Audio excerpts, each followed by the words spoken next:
Hydro project बंद करो, बंद करो, हाइड्रो प्रोजेक्ट बंद करो, बंद करो, हाइड्रो प्रोजेक्ट बंद करो, बंद करो, अमरा विस्तारનું સર્વે बंद करो, बंद करो, अमरा विस्तारનું સર્વે बंद करो, बंद करो, हाइड्रो प्रोजेक्ट માટેનું સર્વે बंद करो, बंद करो, हाइड्रो प्रोजेक्ट માટેનું સર્વે बंद करो, बंद करो, हाइड्रो प्रोजेक्ट માટેનું સર્વે बंद करो, बंद करो, हाइड्रो प्रोजेक्ट बंद करो, बंद करो, हाइड्रो प्रोजेक्ट बंद करो, बंद करो, हाइड्रो प्रोजेक्ट बंद करो, बंद करो। ગણિયાબારી ને ધારસીમેલ ને તુરખેડામાં બધું આ લોકોએ બધું પાછું ચાલુ કરેલું છે એટલે એના સંદર્ભમાં આપણે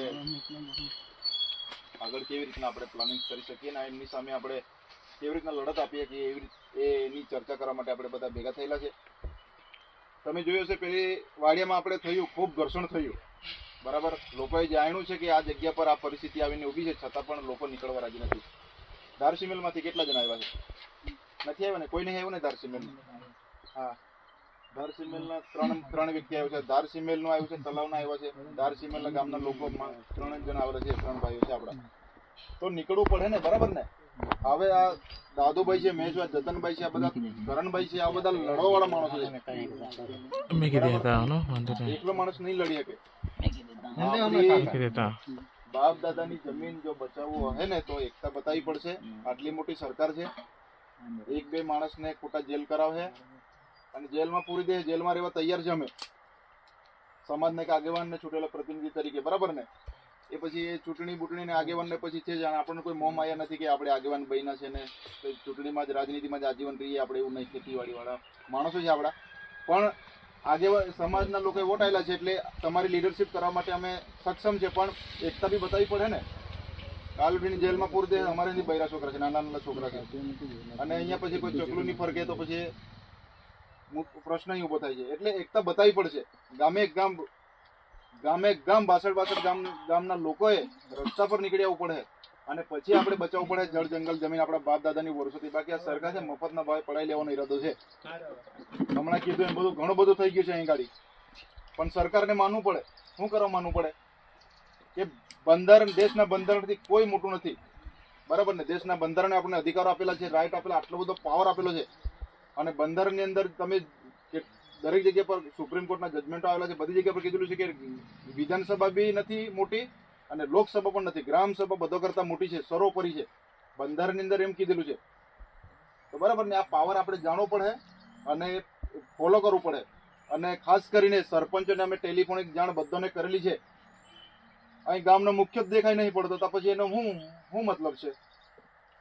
ગામના વડા તરીકે સરપંચ વડો છે, બરાબર? તો સરપંચને અહીં આવવું પડે। જ્યાં લગીને આપણે આ બિચારા ઠેઠ ત્યાં કવાંટ તાલુકામાંથી આવ્યા છે, આ કોટબીથી આવ્યા છે, બરાબર? આપણે બધાની ચિંતા, સમાજની ચિંતા કરીને આવ્યા છે, અને ગામના સરપંચો નહીં દેખાતા। બધા સરપંચોને ફોન કરીને કીધું છે ભાઈ એમને ચૂંટણીની પડી લે, ચૂંટણી લડજો, જે રીતના લડો તે અમે પહેલા ચૂંટણીમાં હતા નહીં, ઉમેદવાર બન્યા હતા, લડ્યા હતા, તે બી લડતા હતા સમાજ માટે, અને અમને કોઈ એવું કોઈ મોહ માયા નહીં કે રાજનીતિમાં જ આજીવન અમે રહીએ। એટલે પહેલા તો સરપંચને આવવું પડશે, જાણવું પડશે, એકબીજા જોડે આપણે વાતો કરીએ, વાટાઘાટો કરીએ, અને ઠરાવો જેમ તેમ નહીં આપવાના। આ લોકો છે આવીને પછી બેસીને પછી ઠરાવો લઈ લે, કોઈને પૂછ્યા વગરને સહી કરી દે। સહી ભાઈ કરવાની નહીં ખબર પડતી હોય તો 2 માણસને પૂછવાનું કે આ કયું કાગળ છે, એમ આ કાગળ પર એનું નામ લખેલું છે, એ બધું પૂછવાનું નહીં ખબર પડે તો 2 માણસને। એટલે આવનાર સમયમાં લડત ખૂબ મોટી છે, સંઘર્ષ કરવો પડે।